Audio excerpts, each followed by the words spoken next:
Banjirop akibat penurunan muka tanah di Pantura, Jawa Tengah, khususnya di Semarang, Demak, dan Pekalongan diperkirakan lebih cepat dibandingkan dengan wilayah Pantura di Jakarta. Apa antisipasi yang harus dilakukan? Kita akan membahasnya bersama dengan Heri Andreas, pakar geodesi ITB, dan juga ada Salahuddin, Wakil Wali Kota Pekalongan. Pak Salahuddin dan Pak Heri, selamat siang. Halo, selamat siang. Ya, salam sehat Pak Heri dan juga Pak Salahuddin. Saya akan ke Pak Heri dulu. Pak Heri, singkat saja nih Pak Heri. Jadi penyebab apa yang kemudian menyebabkan bahwa wilayah Pekalongan, Demak, dan juga Semarang ini akan lebih cepat tenggelam dibandingkan dengan Jakarta, Pak Heri? Ya, kalau kita lihat penyebabnya ada dua lah ya. Sebenarnya lebih dari dua, tetapi yang paling utama itu dua. Memang tanahnya itu memang tanah lunak yang secara alamiah turun ya, namanya kompaksi alamiah. Dan satu lagi akibat dari eksploitasi air tanah ya. Jadi dua hal itu yang menyebabkan turun, dan saat ini ya turunnya memang lebih cepat dari Jakarta ya. 10 hingga ada yang bahkan sampai 20 cm per tahun ya. Seperti itu ini ya, wilayahnya Mas. Selain Semarang, selain Demak dan Pekalongan juga akan terjadi lebih cepat dari Jakarta tenggelamnya, Pak Heri? Potensinya ya, kalau kita bicara potensi, ya, karena laju penurunan tanahnya atau kecepatan tanahnya lebih tinggi saat ini ya. Tetapi apakah nanti bakalan benar-benar tenggelam, belum tentu. Dan saya yakin tidak akan ya. Kenapa? Karena pasti ada upaya-upaya yang dilakukan oleh pemerintah ya. Hitungannya Pak Heri, kalau misalnya memang mau tenggelam, hitungannya itu tahun berapa kira-kira akan mulai terjadi? Nah itu dia, kalau kita bicara Pekalongan, sebenarnya pernyataan Joe Biden bisa lebih tepat ya. 10 tahun lagi, ya mungkin sepertiga kotanya sudah di bawah permukaan laut ya. Karena lajunya juga lumayan cepat itu tadi ya. Kalau di 2050, 30 tahun lagi dari sekarang, lebih pasti potensinya ya. Tapi kembali lagi bahwa itu hanya sekedar potensi, karena kita juga punya contoh ya. Di Jakarta itu kalau 2007 tidak kita tanggul, nah saat ini itu Pluit, Gunung Sahari, Ancol, itu sudah menjadi laut. Tetapi kenyataannya kan tidak. Nah itu artinya ya sebenarnya potensi itu bisa kita cegah lah. Baik, saya ke Pak Salahuddin. Pak Salahuddin, antisipasi dari pemerintah kota seperti apa mengenai ancaman tenggelamnya wilayah Pekalongan ini?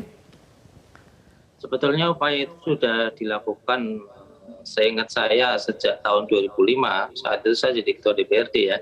Jadi kita bikin penahan ombak itu tahun 2005, 5 tahun selesai. Tapi memang itu kita upayakan jalan lingkar utara waktu itu sampai sekarang belum disetujui. Kemudian memang agak menjadi tambah parah. Tetapi sekarang tahun ini kan sudah dimulai. Ada pembuatan tanggul di pinggir pantai. Terutama ini yang signifikan menurut saya ini adalah pembuatan pintu air atau bendung gerak di muara-muara sungai. Itu nanti akan menjadikan sungai kita itu bisa untuk menampung air hujan. Setelah kemudian ada pintu air, airnya disedot di muara, air di sungai menurun, kemudian bisa dikeruk gitu ya. Selama ini kalau nggak ada pintu air, mau dikeruk malah air laut yang masuk. Sehingga nantinya kalau muka air di sungai sudah lebih rendah dari selokan, itu air dari pemukiman bisa turun tanpa harus dipompa. Memang untuk daratan atau pemukiman kemungkinan masih bisa kita selamatkan. Tetapi untuk lahan pertanian, kayaknya untuk kembali menjadi pertanian padi juga susah. Sehingga harus ada upaya, selain upaya teknis pembuatan tanggul, bendungan, dan sebagainya, itu adalah kita sosialisasikan perubahan budaya masyarakat. Yang tadinya mungkin mempunyai rumah di atas tanah misalnya, kalau kemudian punya lahan yang tadinya sawah sekarang tergenang, itu mungkin juga bisa kita bikin pemukiman panggung, nanti pemerintah kemudian kita fasilitasi infrastruktur jalannya dan sebagainya. Yang tadinya transportasinya harus pakai transportasi darat, ya harus ada perubahan budaya budaya walaupun pelan itu ya, mulai transportasi air, penghidupan, mencari penghidupan juga ketika daerah pantainya sudah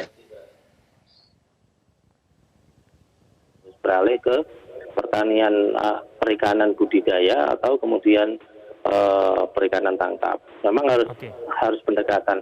Tetapi seperti tadi disampaikan oleh Profesor Andreas itu adalah upaya teknis, tetapi kita sebagai warga Pekalongan, terutama bangsa Indonesia yang punya sila pertama ketuhanan, ya, upaya-upaya memohon kepada Tuhan, baik berupa memperbanyak sedekah untuk mencegah bala, berdoa dan sebagainya, itu bagian dari upaya untuk supaya laut juga dikendalikan oleh yang punya laut, kan begitu ya. Oke, baik. Baik Pak Heri dan juga Pak Saladin, kita masih punya satu segmen lagi, kita akan bahas usai jeda. Pemirsa jangan kemana-mana, kami akan kembali. Kembali bersama kami di Metro Siang, kita lanjutkan dialog kita berbicara mengenai ancaman banjir di wilayah Demak, Semarang, dan juga di Pekalongan. Saya ke Pak Heri. Pak Heri, dengan upaya tanggul ini tidak cukup efektif, lalu kemudian diupayakan untuk merubah budaya masyarakat dalam eksploitasi air tanah. Apa kemudian langkah-langkah yang mungkin perlu dilakukan yang lebih efektif supaya kemudian betul-betul bisa mencegah wilayah ini banjir begitu, tenggelam gitu maksud saya? Ya, jadi langkah-langkah bakunya sebenarnya sudah ada ya, atau rumus bakunya sudah ada dan sudah menjadi success story di tempat-tempat lain ya. Kalau kita berbicara Tokyo, Shanghai gitu ya, kemudian kota-kota di Amerika. Jadi langkahnya sudah ada. Yang pertama itu ya memang kita harus membangun tanggul. Itu tidak akan terhindari karena banjiropnya sudah datang ya. Tetapi kita harus pahami bahwa tanggul ini layaknya painkiller ya, penahan rasa sakit lah kita analogikan. Karena apa? Karena tanggulnya ikut turun. Nah, jadi untuk solusi sementara tanggul itu yes ya. Nah, kemudian langkah berikutnya, karena kita tahu bahwa faktor penyebabnya ada dua, yang alamiah dan antropogenik ya, eksploitasi air tanah itu antropogenik. Berarti kita harus mengupayakan pengendalian dari eksploitasi air tanahnya. Nah, langkah kedua itu jangan menghentikan dulu air tanah, tetapi mencari dulu sumber-sumber air baku yang dapat menggantikan air tanah. Setelah ketemu, kemudian lakukan proses engineering, pipanisasi ya, bagaimana si substitusi itu bisa dilakukan. Baru setelah itu kita mengurangi atau menghentikan eksploitasi air tanah. Jadi jangan dibalik, kalau sekarang di stop kerepotan nanti teman-teman di Pekalongan, Semarang, Demak ya, karena suplainya belum ada. Nah itu rumus bakunya seperti itu ya. Oke. Pak Saladin, apakah mengubah budaya masyarakat dalam pengguna air tanah secara berlebihan ini sudah ada hasilnya? Jadi kita tahu kebutuhan air masyarakat kan semakin meningkat. Betul tadi seperti yang disampaikan oleh Profesor itu, jadi kita mengupayakan sumber yang lain memang dari jaringan Petanglong ya, pemerintah pusat yang koordinir. Tapi memang ada satu kendala. Contoh misalnya yang sekarang sedang kita gagas sumber air di Kaliboyo. Itu kalau dikelola seperti rencana sekarang itu semacam oleh swasta yang harga jualnya misalnya sekitar 5.000, itu juga repot karena kita jualnya juga di bawah itu ya PDAM ya. Tapi memang itu alternatif yang bisa kita jaga dan saya kira tadi upaya teknis itu nanti kan ujungnya juga ada pengelolaan pompa air ya. Sementara kelemahan kita kan begitu, pengelolaan itu nanti butuh biaya besar tiap tahun dan itu sesuatu yang ketika kita sudah mompa kan terus, kita harus mompa terus itu. Sehingga memang budaya masyarakat selain penggunaan air tanah, ya memang budaya tadi, budaya dalam berkehidupan memang harus pelan-pelan kita adaptasi. Jadi Pak Saladin, tapi yang sekarang warga itu masyarakat yang tinggal di pesisir pantai itu, apakah mereka sudah betul-betul paham wilayah mereka terancam tenggelam kalau mengeksploitasi air tanah secara berlebihan? Sementara masyarakat yang tahu kan memang kondisinya sekarang sudah menurun atau sekarang sudah tergenang. Sebabnya mereka ya sebagian ada yang tahu, ada yang tidak. Memang kita tadi seperti disampaikan kan daratannya terbentuk dari endapan gitu ya, lapisan endapan, jadi memang lebih mudah untuk menurun.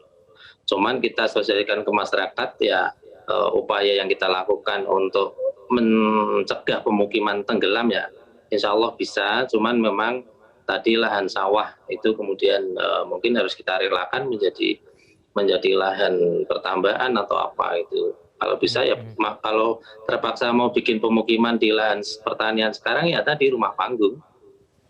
Baik, Pak Salahuddin, dampak yang sudah terasa dengan banjirop yang terus meninggi ini seperti apa sih di sana? Kebetulan saya juga dari lahir ya di lokasi di wilayah pinggir pantai di Kelurahan Degayu, itu kita tahu betul dulu sawah itu mendekati pinggir pantai full tanaman padi. Sekarang tanaman padi sudah sampai mepet kampung saya, memang sudah hilang. Tinggal tanaman padi itu berarti dari perkampungan ke arah selatan, tapi yang perkampungan ke arah utara itu pertanian padi sudah tidak ada. Sekarang menjadi agak rawa lah seperti itu, cuman 1-2 sudah mulai ada yang dibuat tambak seperti itu. Jadi memang perubahannya sangat signifikan. Masyarakat kita kehilangan mata pencaharian sebagai petani sawah, kemudian generasi penerusnya sekarang sudah jarang yang mau bekerja di sawah itu atau di pertambahan. Oke, baik. Kalau bisa kita sulap tanah itu bisa kita keringkan sehari semalam kering, mungkin batas tanahnya juga sudah agak bingung masyarakat. Oke, terakhir ke Pak Heri. Pak Heri, dengan dinamika masyarakat yang mungkin masih terus menggunakan air tanah secara berlebihan dan kemudian dampak yang masih terus terasa, Anda memperkirakan kemudian nanti penanganan banjir ke depannya akan seperti apa nanti, Pak Heri? Ya, saat ini kan memang sedang dicari sumber air baku untuk mensubstitusi air tanah ya. Jadi upaya itu ada ya.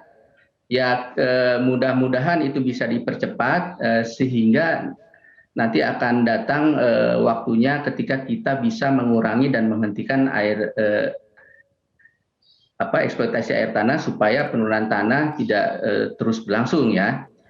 Nah, kita lihat ya, kalau saya masih punya keyakinan bahwa bangsa Indonesia ini kan hebat ya. Jadi kalau pada waktunya itu pasti ada solusi ya. Memang sedikit terlambat, tetapi ya kita harus terus optimis lah bahwa tenggelam itu hanya ini saja lah, potensi saja, tapi baik, tidak itu harapan kita bersama. Terima kasih Pak Heri Andreas dan Pak Salahuddin telah bergabung bersama kami di Metro Siang. Selamat siang Pak Heri, Pak Salahuddin.